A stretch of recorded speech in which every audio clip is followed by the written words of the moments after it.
Reggie here, your friendly neighborhood bodybuilder and comic book collector, and I want to welcome you to another one of my live streams. This live stream that you are watching right now is Comics Today. This is a show that we do on Wednesday night to celebrate the best day of the week, that being New Comic Book Day. And I will tell you, there are some cool things that we are going to dig into in tonight's show. We're going to start off with a little bit of an announcement to support one of my buddies out there in the comic book community. And then we're going to segue into picking up a topic that was actually brought up on the Sunday show, on the Ready, Set, Go preview show about print runs. And we are going to continue that conversation, and we're going to parlay that conversation into another conversation about something that broke about 24 hours after my live show on Sunday. So we're just going to run it all together, and we're going to have a guest on, because what we do as part of this show is we typically have a guest on that helps me to make sense of something that is happening in the world of comics. And we are going to have a guest on tonight that is going to shed some light on a couple of things that are swirling out there in the comic book community. We are also going to go to the chat in a hot second, because if you hit up your LCS and picked up some cool books today and you want to shout out those books, I want to see those lists. And then if you read something that was pretty awesome that we should maybe put on the top of our stacks, I want to know that as well. So we're going to go to the chat here in a hot second to take a look at that. And you know what? Before we get to that, I'm going to make my quick announcement to support my buddy Scott. As you guys know, Scott and I work together on a ton of different things, including design work associated with like the t-shirts and graphics for the channel and all that kind of stuff. Just an awesome all-around good guy. He's a huge fan of Bad Idea. He picks up a bunch of the Bad Idea books. So I am envious, because he has many a button that I do not have in my collection. So shout out to him. But Scott has been working really hard behind the scenes to pull together an event as part of Free Comic Book Day at his local LCS. And he was telling me about the event. And before he could even finish, I was like, you know what? I want to support this. I want to make mention of it on the show tonight.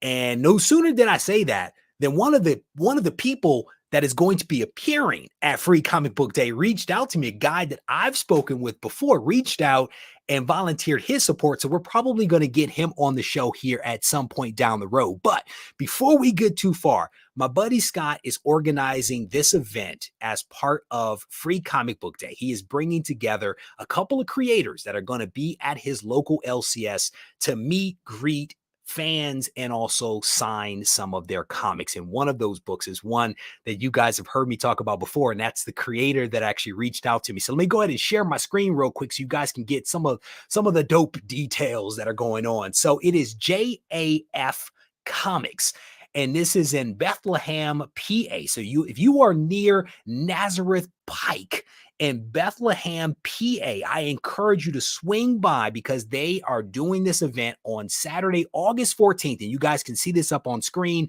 They're going to have a couple of creators coming out, including HS Tack, the creator of Red Sift. And you guys have heard me talk about this comic in the past. It's like this Mars kind of futuristic, trippy type of comic that I've read issue 1. I picked up a bunch of the variants. I enjoy this comic, but he is going to be there on site doing a signing.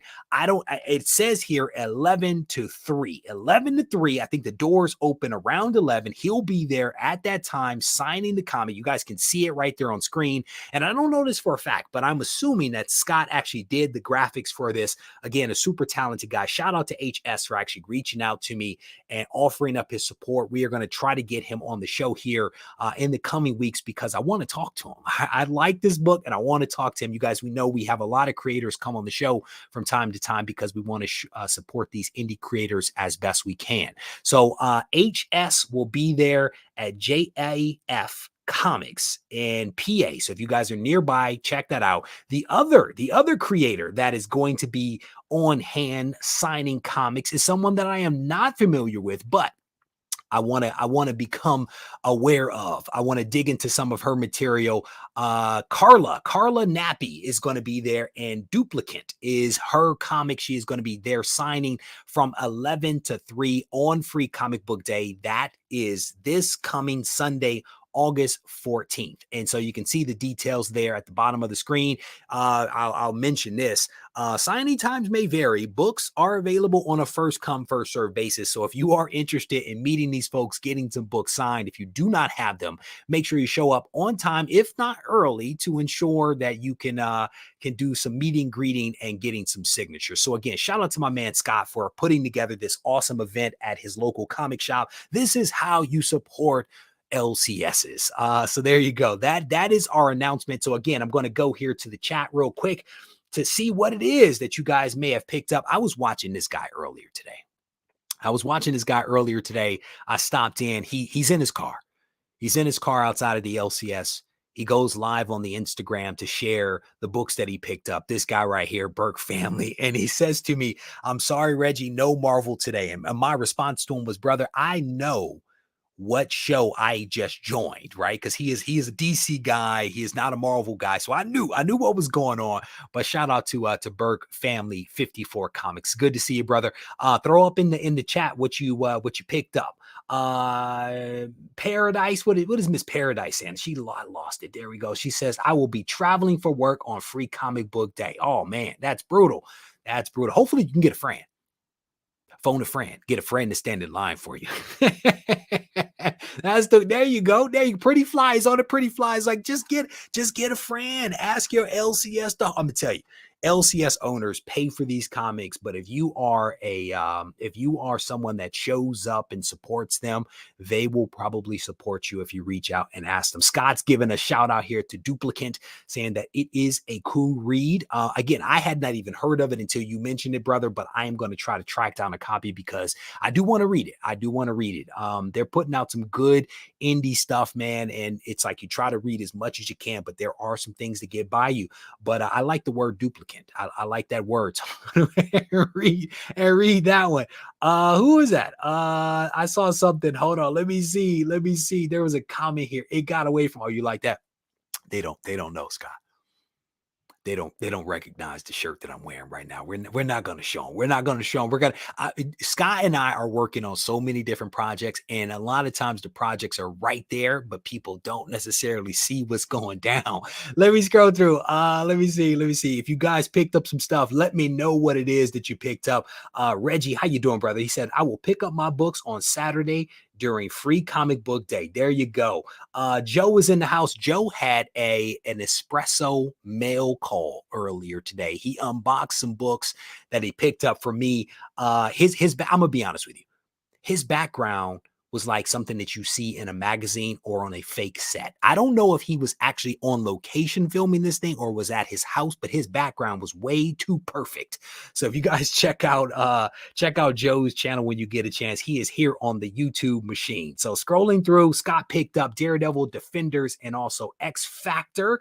Let me see. Doug, it's good to see you. You said, "Getting ready for a family vacation dinner. Catch the rewind." It is good to see you, Doug. Enjoy the time with Pam and the rest of the family. Is Bentley there? That is the question. Is Bentley there? All right, scrolling through some of the comments here. Show the shirt. So what we did, this is what we did. I'll show it because she's a Patreon member. Patreon member make a request. I'm going to try to fulfill that request. Okay. So what we did is the 80s, in my opinion, are like coming back. You've got He-Man. You've got G.I. Joe being super hot. You have Transformers coming back with Beast Wars, right? So what I wanted to do is I reached out to a member of the comic book community, a talented graphic designer, not other than Scott. I work with a lot of different people, but I reached out to Kingpin Comics, my man Dennis. I said, "Check it out. This is what I want to do. I want to do like a little bit of a throwback shirt, something like 80s, something mechanical, something Transformer like, right? Because again, I wanted to latch onto this whole Beast War thing and what's happening with Transformers, or what will be happening with Transformers." So he put together a design. He basically turned me into a Transformer. So we called it the Regie Former. And Scott actually named it this, called it the Regie Former. And so what we did is we basically turned me with the headphones into a Transformer. So you can see in the middle, the microphone is basically right there. And then my sword is represented in the middle of the screen.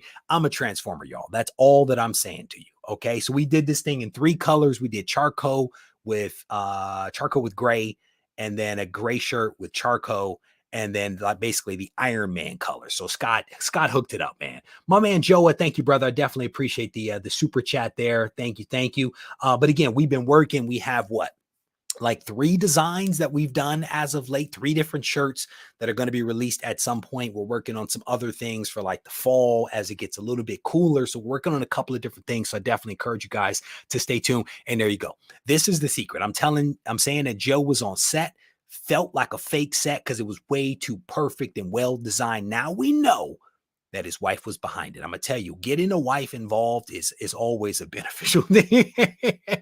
She did a wonderful job, brother. She really did. She really did. So scrolling through, what is this? Fantastic says, are we getting are we getting Regie Collects fan? Yes, and slouch socks. We're getting some slouch socks as well. Okay, my man. We are going all in. What is this? L Smith is in the house. How you doing, brother? I've been waiting for you to come in and drop your long list of comics that you and the wife may have picked up. What is it? GoBots? No GoBots. Just Transformers, brother. There you go, Reggie Bot. You guys are hilarious. Neo, how you doing, brother? But again, that's one of the cool things, man, is I do some of the stuff here, like through Patreon. I sell some comics. I do some other things. I reinvest a lot of that money back into other things just to kind of keep it going. And it's like, it was cool to be able to reach out to Dennis, Kingpin Comics, who actually, he did the design for my watch. He actually hooked me up with this. And so I wanted an opportunity to kind of work with him. And I reached out to him, pitched the idea, and he turned around and made magic happen, man. And I think it turned out incredibly well. So they literally just showed up a little while ago, and I've already worn like 2 of them already.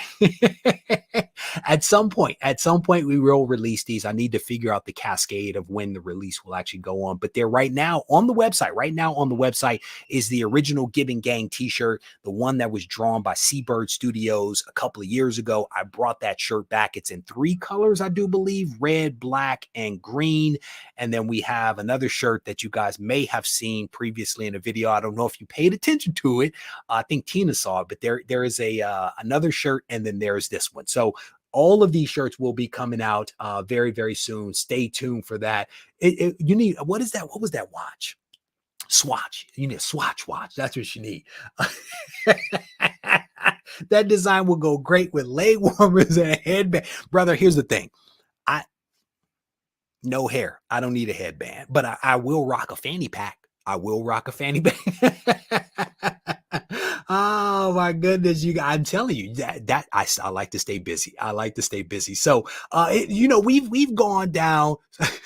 We've gotten so off track. I don't even know what books you guys picked up, but it is perfectly fine. We're going to continue on as long as people are having fun. That is what matters. And again, for those people that may have come in a few minutes late, I want to give you guys a quick heads up. If you are in PA, I want to make you guys aware of a really cool event that is going down as part of Free Comic Book Day at JAF Comics. My man Scott, who is the guy that helped me to work on a bunch of my shirts and apparel, he is putting together an event at this comic shop, and there are going to be a couple of creators that are going to be coming out.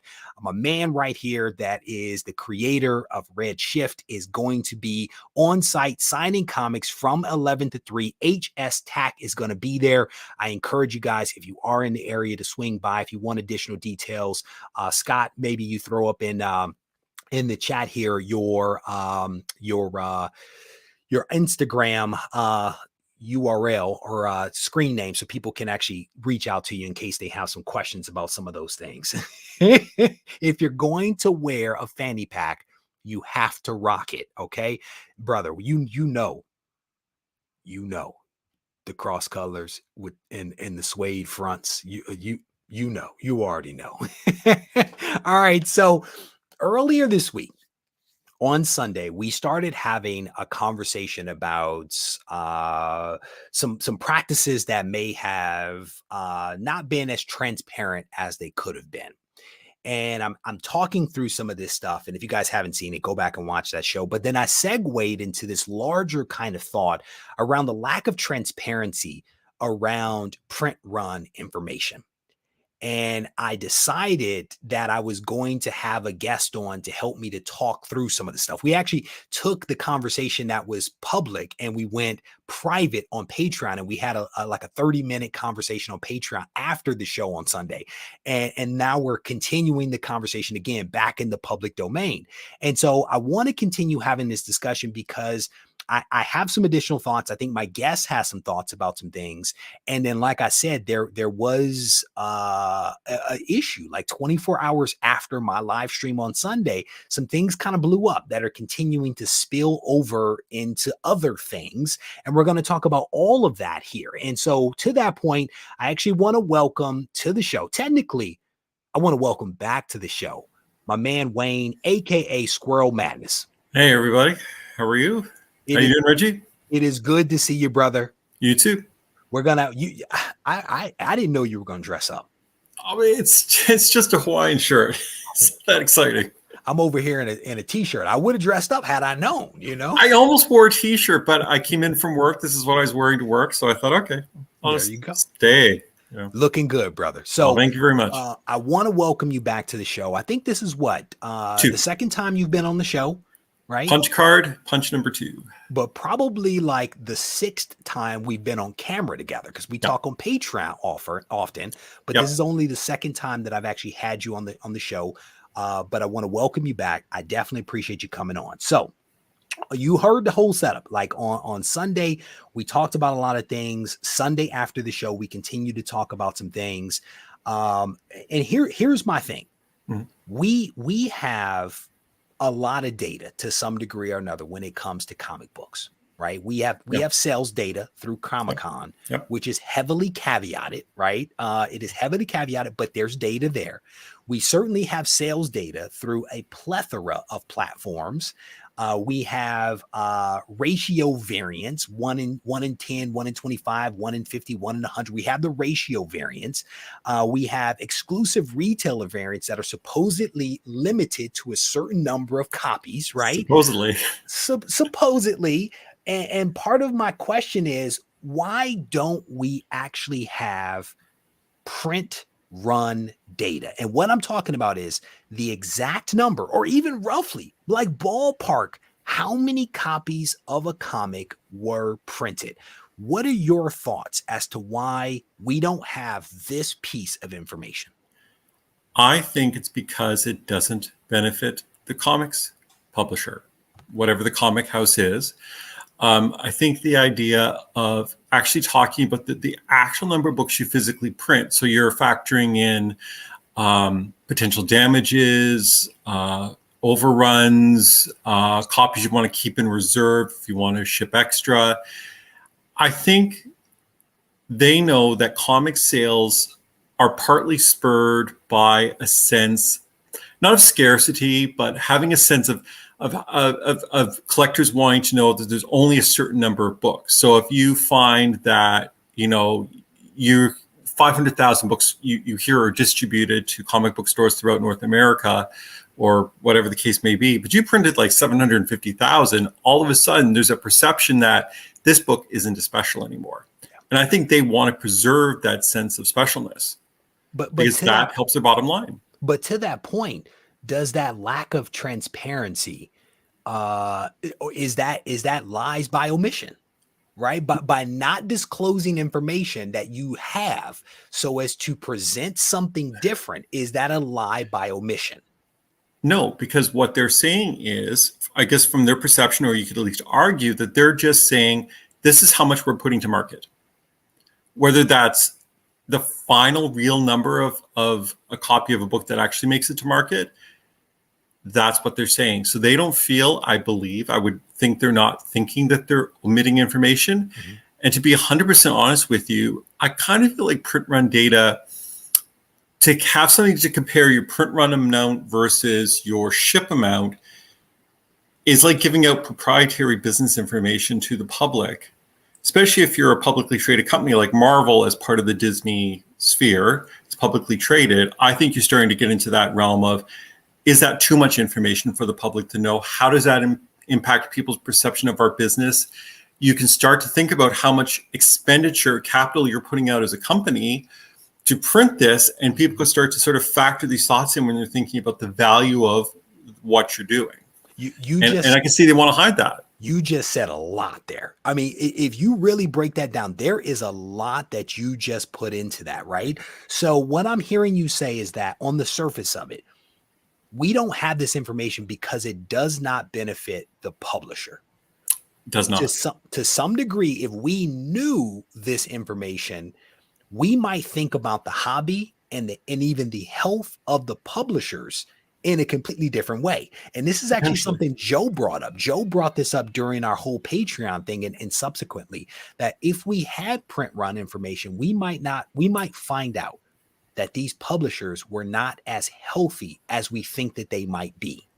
Would you agree with that? What's your thought? I 100% agree with that. And I don't think it's even so much a perception of their health, as in each comic publisher knows how much it costs to print a book. But I'm sure Marvel and DC don't actually know each other's true print runs. And do you really want to advertise to your competitor what kind of capital you're putting out, to get product out the door? I don't see it benefiting them. And to be honest, I'm not even 100% sure it's our business. Okay. So what I would say to you is I think that they could honestly figure out what the other is doing. Probably. Easily by looking at what they're doing. If they analyze their own data, the number of titles printed, right, and the number of ones that are sold, they could probably back of the envelope figure out what each other are doing. Like I can tell you for a fact, in my industry, we do competitive intelligence on the people that are our competition. We know what they're doing, not to the number, but ballpark rough enough, right? So I get what you're saying about maybe not wanting to disclose it, maybe not wanting to reveal all of your cards. I buy that. Again, I personally think it's a lie by omission. The other thing I would say to you is I think a lot of these companies are using some of the same printers, right? I think they're using some of the same printers. And so again, if you know which printer, you kind of roughly know the price that is being paid for that work. So you can triangulate roughly what they're paying. But I think you wanted to say something. So let me pause there before I go to my next question.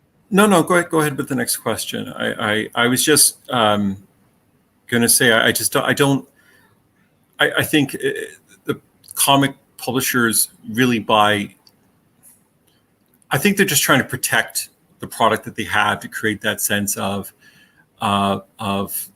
scarcity is not the right word I want to use, but create a sense of a limited number of product, and it creates more excitement for the product, and it's kind of better overall for how they present the product to the public. Is, we only ship 50,000 of this book, and it's like, ooh, there's only 50,000 versus 75,000 of this book here. So this book may have more value down the road. And I think it's speculators, to be honest, who care more about this information than just comic readers. So let's dig into that. So you've kind of given us some things to think about from the standpoint of the publisher as to maybe why they don't want to disclose this.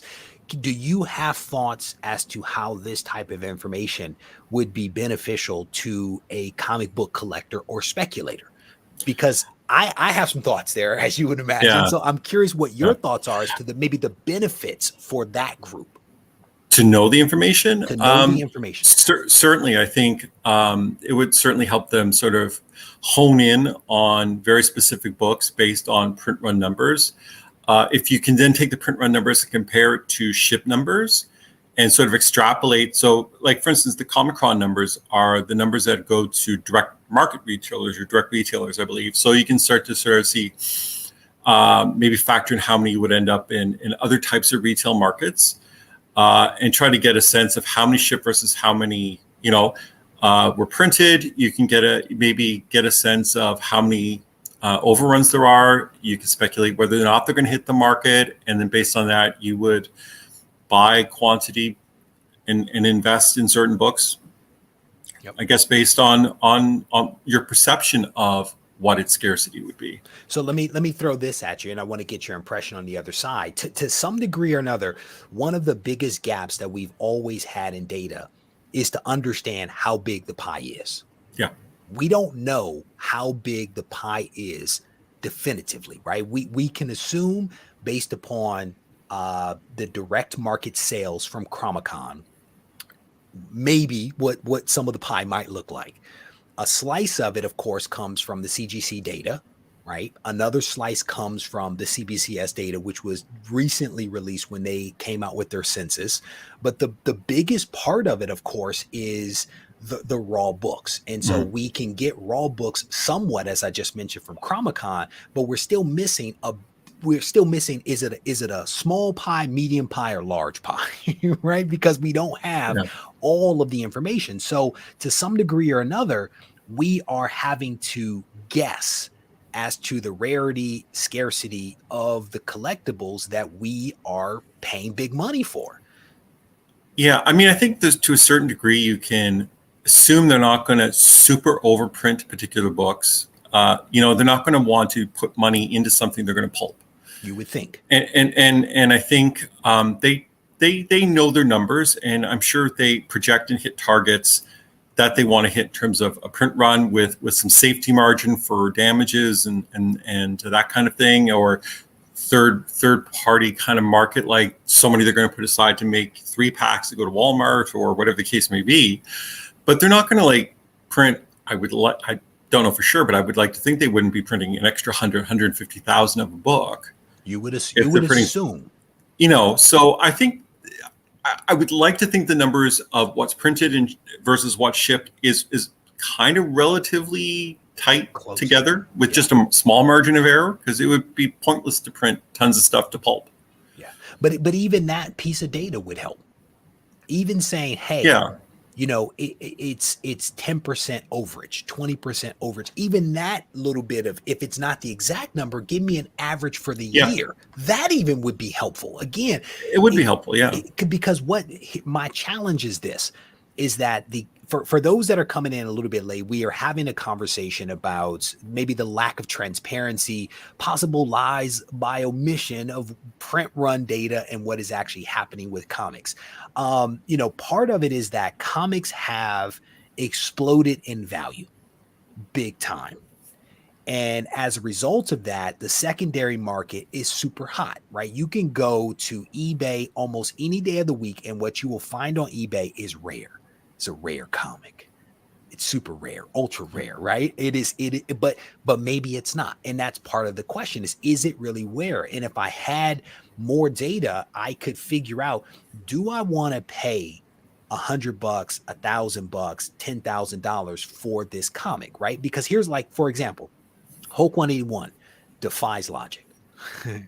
There are 14,000 of that book on the census. Yeah. It's a wonderful book, but there's like 14,000 of them on the census. It would be great to know, are there more of those that might be coming to the market that might be getting graded, right? Who's to say that there is not a warehouse out there right now full of Hulk 181? And imagine if we all pay, big money for our Hulk 181s, and I have 2, and then all of a sudden we find there's a warehouse find of 10,000 more. Again, that's in the margin of error, 10,000 more copies, margin of error. That's a lot of books. What happens to the value of the books that we've all paid for? It's just it's not a good look without having at least a little bit more information, especially if they have it. Thoughts? Yeah. And I don't want to drive the conversation too far away from that, but I'm also wondering, in the future, even the information we do currently have, how much longer will we have that information? Because Comic-Con is based on information from Diamond. Oof. And if everyone's moving to Penguin Random House, good one. Are we going to get that information are we going to have less to go with now than we even had before? But I thought having more distributors was actually a good thing. It might be a good thing. It might mean faster supply chain. It might mean better quality delivery, better quality books at the end. But you might pay for it on the other side by not having so much data to help inform your purchases as a speculator or collector. Well said, brother. Well said. That's actually something that I've touched on before, but to the point, the fragmentation of distribution on one hand is a good thing. On the other side, it might be detrimental to our visibility, because that data that is on Comic-Con comes directly from Diamond. Diamond gives that to, I can't remember his name. I've spoken to him several times, like, hey, I've got a question about this data. Like, he's super responsive, but I cannot remember his name. But if Lunar and Penguin and everybody else starts to distribute comics, we will lose, in my opinion, important information that provides context. And then all we will have at that point is distribution data that has even more caveats. And now CGC and CBCS. And that's just, again, it's not a good look. Yeah. I mean, I think the distribution information to me is more important than the print run information. I think print run's a part of that, but knowing how much is actually getting to market is more important to me than how much might have been sitting in a warehouse or getting pulps. Now my challenge to that statement is what happened this week.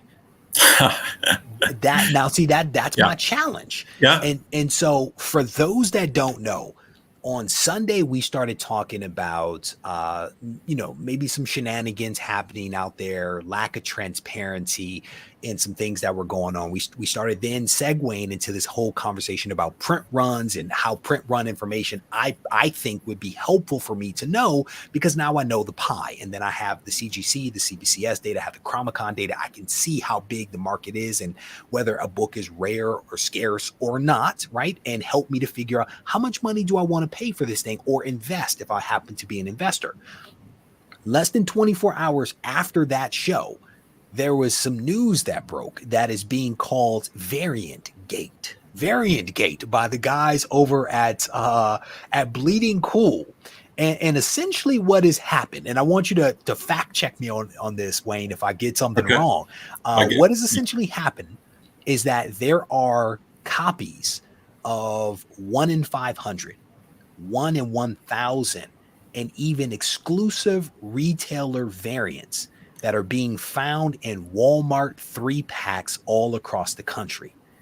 And the problem with that is that shops have to order large amounts of these comics in order to get these variants, or they have to pool their resources to be able to get these variants. They then in turn take those 1 in 500 and 1 in 1,000 variants and sell them to us as consumers for higher prices to offset all of the copies that they bought previously. And so these copies, which were, supposedly rare, supposedly hard to find, possibly even ghost copies, are now showing up in Walmart 3-packs for a fraction of the price. So did I get anything wrong in that way? No, that is exactly it. The only thing I would add is today I saw a story where somebody said, now I'm in Canada, I don't have this chain, but is it Meyer or Meyer, M-E-I? Myers, yes. Somebody said they found there was a Meyer pack that also had some extremely rare books in it. So it's not seemingly limited to Walmart. So I don't know how far reaching this problem actually is. It's an interesting thing, but to the point, this is a problem partly in my mind because we don't know how many were printed. Yeah. And because we made the assumption that the overage, which would be allowable, which makes sense to backfill damages and late orders and all that kind of stuff, it would be fine if those comics were actually pulped and destroyed, to your point. But what we're finding out is that didn't happen. No. What are your thoughts on this scandal? I think one of the things... Maybe I'm using that term loosely, scandal. Well, that's it. It's too early to say whether it's really a scandal. But I think it speaks to your point about print run numbers and their importance, which is the flip side of what I was saying, the opposite to what I was saying, really. I mean, variants are based on availability at your store based on the number of copies that were ordered by your store. So the bigger your store, the more chance you get a 1 in 100, 1 in 500. Knowing a print run would give you a sense of how many of those they really needed to print. And you don't know. So you're assuming that maybe if it's a 1 in 1,000, maybe they printed, 1,000 or less. But now, did they print 5,000? Did they print 10,000? You don't know. And you bought it under the assumption that it was rare. Yeah. And you paid money under that assumption. And I think this is a really bad look. Well, I think okay. In all fairness, we have to figure out where the problem happened. One, was it a mistake? Was it something happened? Was it product coding where a list of products and their associated like coding, like when you used to have barcodes, would have like an ID number for a product. Did a wrong list of product codes get identified to be included in these packages, and then they all went out the door? Was the problem the individual made a mistake? Was it a knowing somebody knowingly did this on purpose? Yeah. Like they said, oh, we got all these books sitting here. Why are we just tossing them out or destroying them? Let's actually like sell them, and not realizing what can they've opened up on this, because they've created a situation which very heavily is a slap in the face to retailers. You know, these companies that the stores that are paying, like you said, thousands and thousands of dollars just to achieve 1 in 500, 1 in 1,000. Company stores like Torpedo Comics or whoever, who are arranging for very special variants. They're putting a lot of money and effort in, getting an artist to do the cover, making contracts to get a copy of this book, and all of a sudden, you can, $10 for 3 books at Walmart, and there you go, right? And you were trying to charge, $100, $150 for a book. It's a real black eye, I think, and a slap in the face to all these retail partners that they've done business with. I saw a tweet and I looked at it very, very briefly. It was Patrick Gleason, who has had some amazing covers this year, just amazing. And someone, I guess, copied him on like something that they had tweeted. And he's like, hey, we're finding out about this at the exact same time as you are. We're trying to get to the bottom of it, but we're not happy. So basically his variant, which again was sold on his website and supposed to be, exclusive, is now in a Walmart 3-pack. And that's the white Spidey background, I think, right? I think I just saw something on the Instagram saying that the white Spider-Man 1 in 50 is flooding. It is. eBay. It's flooding eBay. There's one guy who showed he had like 5 or 6 of them fanned out. Like it's insane. And here's a shop owner right here, Just Pele, who is also on the Twitters. I love this guy. He says, I can count the number of 1 in 500 incentives my shop has received on one hand. And he's been in business for a long time. I mean, that just tells you how hard it is to get a 1 in 500. That's a lot of copies. That is. I mean, that's why retailers band together and group their order to be able to get a 1 in 1,000 variant and then sell that variant and split that value cost of the between them. And who knew? All you had to do was go to Walmart. So if you're coming in a little bit late, I'm talking with Wayne, and we are having a conversation right now about Variant Gate, which is essentially a little bit of a scandal that has happened over the last few days, in which high ratio variants have now flooded into the market, specifically into Walmarts, and how that's maybe a little bit of a problem. Wayne, you brought up a really good point here a second ago regarding how this may have occurred, and I'll be completely honest. I don't know if we're going to get an answer to that question, right? I don't think so. I don't think we're ever going to get a proper answer, to be honest. I think that it's important to ask it, and I think if we don't get an answer, potentially that too is a little telling. And I have seen a lot of people actually blaming Diamond. They're like, Diamond is losing their contract with Marvel. Maybe they decided to dump all that inventory, because if you remember, one of the things that they always spoke about was the amount of inventory that they had to maintain and manage for Marvel. You would assume that that's books that are coming in, that are going out, but they also probably had to manage a lot of that overage, a lot of those overage issues that had to sit somewhere, because Marvel's not going to take them back. They were probably sitting in a Baltimore warehouse or wherever Diamond had their 2 or 3 distribution centers. But there's a quote here that I want to show you real quick, and I want to get your impression on the other side. This is actually the article from Bleeding Cool. Variant Gate: Walmart sales other comic shops exclusive Marvel covers. There's a blurb here. It says, Marvel did not return emails sent earlier today, but Diamond told Bleeding Cool. Diamond acts as the agent for Marvel and as such picks, pulls, and ships products as requested. As I read, well, let me stop. When you read that, what does that say to you? That means Diamond is saying that's not our fault. Marvel told us to do it. And it also gives the implication that Marvel told Diamond which books to pack or to send off to be packaged as a 3-pack. Yes. I don't know. I think, to be honest, my gut feeling is Marvel's too smart to do that. And I don't think they would want to do that.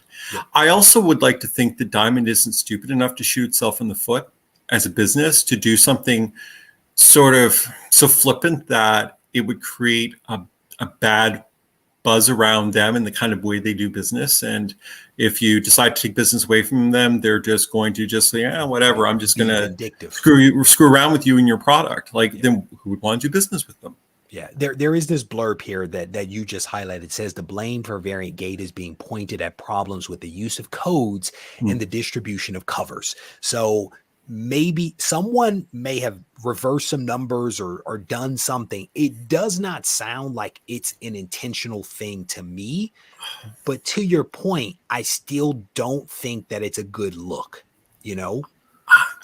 My issue with that, though, being just an error, is that's fine. 1 or 2 books made it in, and somebody went, "Wow, look what I found," because a couple of digits were switched. The fact you're seeing multiple comic stores, exclusive variants showing up, you're seeing 1 in 500s, 1 in 1000s. It's not just 1 or 2 books. It's a variety of very specialized comics. A number of them are showing up en masse across the country in different packs. So 1 or 2 books I could see a mistake. More than that, there was a plan. Or at least there was an intentional list that somebody followed that included a number of books. Yeah. And again, I think the potential unfortunate thing is that we may never get the actual answer to what happened here, which again goes back to like my overall point about the lack of transparency, the omissions that are purposeful. It's like people are paying really good money for these comics. And it doesn't matter whether you're talking about the $30 that you spent at the LCS earlier today picking up your books or the $3,000 that you spent on back issues this week. It's all good money.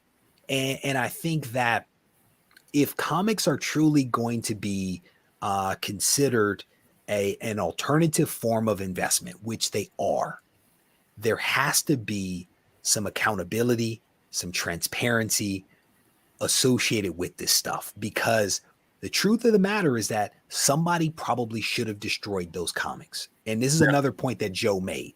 Oh, it might have been Mark Andrews. I think Mark Andrews made this point to me. His whole thing was, who was responsible for destroying those comics, right? And why weren't they destroyed in a manner pulped, like you said, that adhered to some kind of standard to prevent something like this from happening?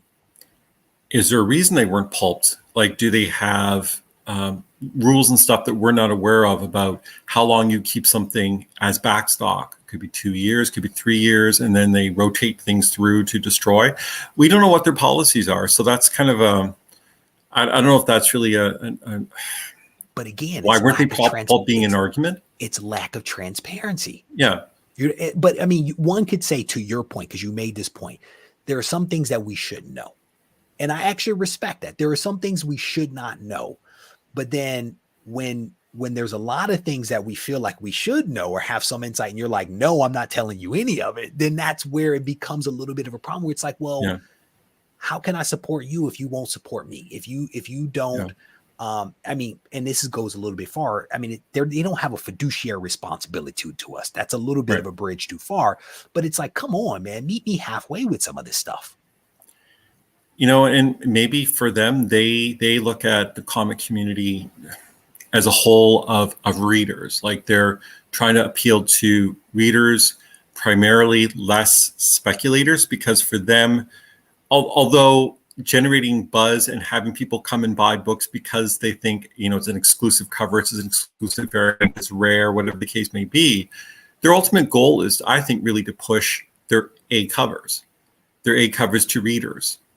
And so for them, it's less about, I'm going to cater to people who speculate and need to know these numbers for their own gain and their own sort of buying and reselling. We just want to make sure the comics get to readers who want to read about these wonderful characters that the creators are working so hard to bring stories to life. Yeah. And that's maybe their primary goal, and they're not worried necessarily about that sort of section of the collector's market. That's actually a good point. That's actually a good point, because one would assume that if Marvel and DC and others made money off the secondary market, then potentially they would be incentivized a little bit differently, but they don't. Yeah. They make their money off of the primary market, and so maybe their motivations are a little bit off from some of us. So I think that's actually a really good point that you raised there. So I mean, they know there's that. So I'm just saying they have that. They know there's that little niche market that is that market that is the collectors and the resellers, and that's why they do the variant covers and they push these special books. But that's like maybe 30% of their pie. 70% is just the basic stuff. So one of the things that you alluded to earlier, that it may be a little too early to characterize the ramifications of this, but partly because we don't know the full extent of what is actually happening. Because what you just gave to me earlier was that some of these variants are finding their way into Myers, and I'm from Michigan. We actually have Myers in Michigan. That's why I know what that is. But can you put some more meat on that bone? Because I mean, potentially we could assume that there's going to be some ramifications, right? But what are your thoughts on that? Well, I think we're already seeing some ramifications. I mean, these books are showing up on eBay and on the sales market. People are charging a lot for some of these, but maybe less than they would have been worth had they been perceived as being even rarer. Because if you go to a Walmart and you buy them out and you rip open all the packages and you get like 6 of the same book, you're going to like sell your 6 books, but you're not going to charge the same amount.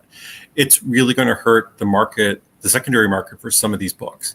But I think the bigger issue, or one of the issues I'm thinking about, is how do they fix this problem? And how do they make it up to the retailers? Like, how do you fix this? Like, do you fix this? Do you just, the books that are out there, you leave them out there, they sell, and you hope it just goes away and people forget about it? Or is this going to have a long-term impact on people wanting to do business with Marvel? And specifically, this is Marvel. I think there's no other publisher that's involved. Not that I'm aware of. Will you, as say a Torpedo Comics, think twice about doing an exclusive cover with Marvel? How's that going to hurt Marvel? And so what do they have to do to fix this problem, to create faith back with their retail partners again? Do they just recall all the packages and then pulp everything? Do they actually do a mea culpa and say, ultimately the buck stops with us. We printed the book. So, despite whatever the issue is, we'll investigate it and we'll try to ensure it never happens again. And you have our solemn promise that we're going to be good about these things going forward. But they got to do something to sort of fix this perception, because, I mean, you also get creators like Gleason, who is like, wait, what? My exclusives out there too? That's really, really not good. It's not good. Right. And let's be honest, let's take it a step further. Not only are the retailers impacted, LCSs are impacted. Yep. Creators are impacted, right? Because the creators get paid on the total number of books that are sold for their title, right? So if they are on a hot book and that hot book has 17 variants, some of which are exclusive retailer type of variants, that still counts towards their total compensation for the number of books that were sold, and they make money on that. And so if this is not addressed in some way, it has a trickle down effect, yes, to Marvel, yes, to LCSs, but then also to the creators as well that benefit from these variants that are done. And like, I know, for example, from doing my variants, anytime I did a variant, the creators that own the IP had to approve it. They looked at the artwork and gave feedback on the artwork. No, we don't like this. Change this. Make this small tweak.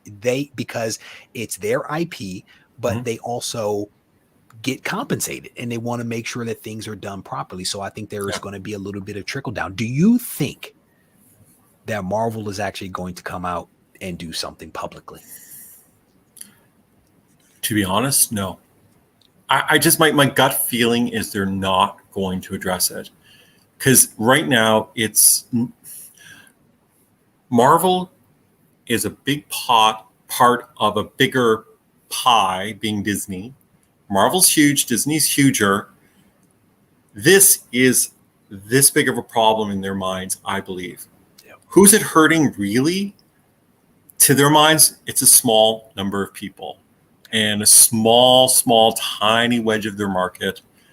And they're just going to let it kind of trickle away and people will forget about it and life will go on. And I think that's probably, I'd be very surprised if they even publicly make a statement. Just like in the Bleeding Cool article, they're like, they didn't respond to our questions. They're not gonna. They saw that, they were like, delete. Yeah. Delete. Yeah. Okay. Sorry. Whatever. Yeah. I would be impressed if they actually responded. That would go a long way. I would honestly be impressed, but I don't think that we're going to see anything. I don't think they feel it's as big of a problem as we think it's as big of a problem, and it's a perception thing. They don't perceive it the same way we do. So do you think that DC is in a similar situation? Do you think that this is unique to Marvel? Do you think that we might see an error, purposeful, accidental, from DC or other publishers, right? Yes, anything's possible. It's happened once, it could happen again. And especially if it has anything to do with old stock Diamond has. If that's where the error is, if the error is with Diamond or the intentional decision is with Diamond, and they still have product from when they distributed DC and it's still sitting in a warehouse somewhere and they want to liquidate it, it could happen again. Yeah. I'm actually trying to read some of the comments here. A couple of people making comments about Diamond not necessarily carrying, part of me says that, like, if Penguin were involved, I think Penguin would come out publicly and say something. Like, based upon what I've seen from them with that whole video that they released, that they put out there, I felt like they would try to do something with DC. I'm sorry, with Diamond's relationship with Marvel being what it is. Yeah. I think that this whole thing is just going to be swept. I think Penguin, being new to the game, would definitely try to mitigate any fallout from this. They would want to present themselves in the best public light as the new distribution phase for major comic publishers in North America. I think it would be in their best interest to do that. Diamond, on the other hand, is like it's your new girlfriend versus the girlfriend who you just dumped, and I think Bill's girlfriend is just like, burning your clothes in the yard, she put your stuff in the box and she's like, it's over there. It's over there. That's Walmart. The feeling I get. Time's just like, whatever. Talk to the hand. And again, I don't want to bag on Diamond. I don't, and you're not bagging on Diamond. No, it may be a total accident. This may be an accident. It could be a complete accident of a. There was a bundle of comics or a bunch of comics that had a code that should have been destroyed and retired. That order came in with the exact same code number for new books. Somebody sent it could be as simple as that, right? So I don't want to bag on Diamond. A mistake happened. It is a big deal for us as comic book collectors, comic book speculators. It'll be interesting to see if anything changes as a result of this. It'll be interesting if, like, Penguin comes out or Lunar come out with a statement like, we destroy all of our stuff within 180 days after blah, blah, blah, blah. That would not surprise me for them to actually try to get ahead of it and to say, we are a better choice versus these guys over here, But do you think that it's going to shake the faith of various parties in the collecting, the creators, the distributors, the retailers, and collectors? Do you think this is something that's going to make everyone kind of take a step back and go, I want to think long and hard before I invest in buying that variant now. It's actually a really wonderful question and something that I've been noodling myself. I personally, as of the last like 2 days, have looked at a couple of things and I'm like, nope, I'm not doing it because I can't trust it. It's long term. I feel like it's a little bit of a betrayal of trust. That's what I think. Right now, how long will I feel that way? I don't know. There may be a beautiful cover that comes out next week and I'm like, gotta have it. But I think that in the back of my head, I'm probably not going to be buying it because it's supposedly limited. It might be I'm buying it because I like it and I want to have it in my collection. That might be the switch up for me. Right. Yeah. And that's where you're going to look at the price then and go, that's an exclusive variant price. Do I love the cover that much? Now, I'm not thinking as an investment. I'm thinking just because I love the art. Now it's not worth the money to me just because I love the art, because I can't trust I'm also going to have value for money. Because I can tell you that 1 in 500, 1 in 250, 1 in 1,000, those jokers are expensive. Right. I mean, and I have a little pause where I'm like, I don't know if I want that. I don't know if I like it that much. Like, you're pretty and all, but not that much for me to take you home. Like 1 in 50, 1 in 100. I can do those. When you start talking 500 and 1,000, they start to be pretty expensive. So I think that there's going to be a segment of people out there that are going to pause a little bit as a result of what has happened. I think that there are going to be others out there that are not going to care. They're going to love the artwork. They're going to love whoever is putting out that variant and want to support that person. They're going to continue doing what they're going to do. Will it have massive ramifications? I don't know. I don't know. I really don't. And I think we need more time to see more of these packages on the market and see more and more people saying, look what I found, look what I found. And as that increases, we get a better sense of the true impact. Right now, people are like, they got a shiny toy and they just found a shiny toy and they're like telling everyone about it.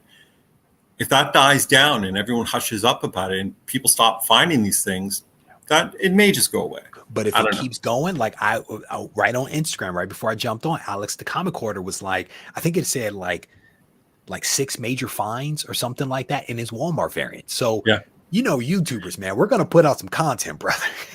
And the worst part is we don't get Wal-Mart exclusives in Canada. Like, we don't get these packs. So I'm surprised you didn't try to drive across the border, my man. I don't know if I can yet. I thought you guys were good. No, I'm not sure, to be honest. It's just, I'm not sure. At least we can do this right here, right? Yeah. But yeah, I never go to Walmart, but I'm tempted. I'm tempted to go to Wally World now. Let's put it that way. Yeah. Just because you never know what you're going to find. Yeah. If you go and clean them out, spend $300, buy a bunch of packs, and come home. If you open 3 packs and find you made your $300 back, I mean that's awesome. Make your money while you can. That's a win. So with that, I am going to wrap this up, brother. Before I let you go, where can people find you on the social medias out there? You have a YouTube channel. You're on Instagram. Where can people find you, brother? They can find me on YouTube at Squirrel Madness _ comic. Or is it comics? No, it's just Squirrel Madness Comics. I always figure which ones have underscores and which ones don't. And on Instagram at Squirrel Madness _ comics. Wayne, I want to thank you for coming on, man, and helping. Thank you for having me, Regie. Through some of this crazy stuff that is actually happening out there. I appreciate your perspective. And one of the big things, hopefully this demonstrated for people, is that there are people that come on the show that don't necessarily see eye to eye with me, but we still have a great conversation and a great time, because it's important for us to be able to have a dialogue, even if we're not completely synced up on some stuff. So I want to thank you for bringing a different type of perspective to the show and helping us to understand your point of view. Next time you're on, I'm going to need you to dress down. However, you cannot come on here. I will wear a Regie t-shirt. I'll wear my old school black Regie Collect shirt. All right, my man. It's good to see you, brother. Be well. You too. Thank you so much. Take care. Love that guy. And I got him. I cut him off at the end. So If you guys came in late, we just had a wonderful conversation talking a little bit about some of the stuff that is happening out there, the lack of transparency in the market, variant gate, what is going on with these Walmart variants, where people are finding, 1 in 500, 1 in 1,000 variants in an exclusive retailer variants in the Walmart 3-packs. If you're near Walmart, it might pay for you to go swing by and see if you can score some pretty awesome books, unless you're in Canada, where clearly they are not there. And also, we're hearing possibly in Myers as well. So if you're in a place that has Myers, these books may be out there. And again, I don't know the long-term ramifications of some of this stuff. It'll be very, very interesting to see how some of this stuff plays out.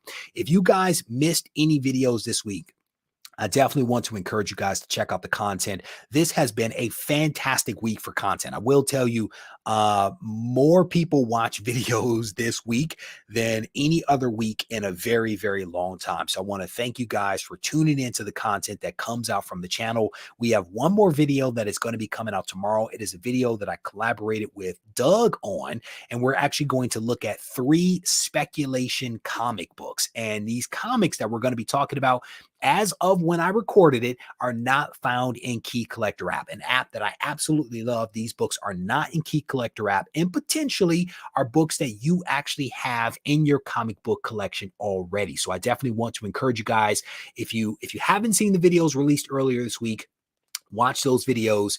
And if you're feeling frisky tomorrow, make sure you tune in to the video that I'll be releasing tomorrow at 3:30 Eastern Standard Time. All right, so let me go to the chat real quick. A couple of people giving shout outs to the show. Thank you guys. Ollie's is another good place. Thank you, JLS. That's another place. And again, if you guys remember, there was a massive dump of graphic novels at Ollie's like 2 years ago. And I want to say it was like maybe $1 million worth of graphic novels that were dumped off. People didn't feel a certain way about that because it's a graphic novel, not necessarily, in my opinion, a collectible, but Ollie's is a place that folks should actually check out. Scrolling my so if you guys haven't noticed, thank you, Mark Andrews. I appreciate that, brother. If you guys haven't noticed, we changed up the background, right? We changed up the background. We took down all those crazy books that I had up there, I think, for way too long, switched some stuff out.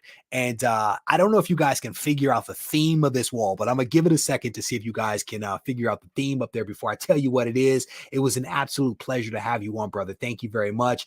Phil-tastic says, yesterday's video was one of the best I've seen. Brother, I'm going to tell you, I jacked up the video. Like, I had the camera too high. I was not happy about the quality of the video, but I think that the content, I think, was there, and I think people actually enjoyed it. So I think that's a good thing. So thank you, brother. Definitely appreciate that.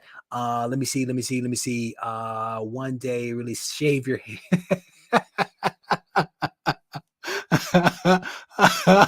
Rather, you are a nut. I use clippers, and you can see I actually shaved yesterday, so you can see a little bit of stubble coming back up in there. Let me see. I think that is the first slab machine, brother. I am a fan of Machine Man, and that was one of the first books that I actually pressed myself. That was one of the first books that I pressed when I got my skills together with pressing. I pressed that one, and I was hopeful for a 9.8, but we got a 9.6. And again, it's just a really, really cool book. So Nash, how you doing, brother? It is good to see you. Lee is in here. Hey, Reggie, made it to a live. Welcome. So if you guys haven't come up with the theme back there, what is this? The theme of the wall is a bunch of books. I wish I had it. Oh, I like that. I'm calling it the Legends Wall, because every book back there is essentially a book that was worked on by a legendary creator. We have Jack Kirby, we have Roy Thomas, we have Jim Starling, we have Steranko back there. I think he might be back there on one of those books. Yeah, the 50 right there behind my head. We have Stan Lee. I mean, that wall is nothing but legendary creators. And that was essentially the theme that I was thinking of as I was pulling books out. Tried to get a little bit of DC representation up there as well, which is a little bit of a challenge for me because I don't have a ton of graded DC books. That may change in the future. But yeah, we tried to have a little bit of fun with the wall back there, especially if I take he's I also think that we probably are not going to see any warehouse finds of these books. We're probably not going to find these books in Walmart 3-packs. You know what I'm saying? So that might have also been on my mind as well. So anyway, I want to thank you guys for hanging out with me again. A huge shout out to Squirrel Madness, aka Wayne. I want to thank you, brother, for coming on. If you guys are not following Wayne, I highly encourage you guys to check out his channel. Puts out some pretty solid content, and he is also a really good guy. With that, we're going to wrap this up. If you guys need to reach out to me, feel free to do so on Instagram at Regie Collects. Take care.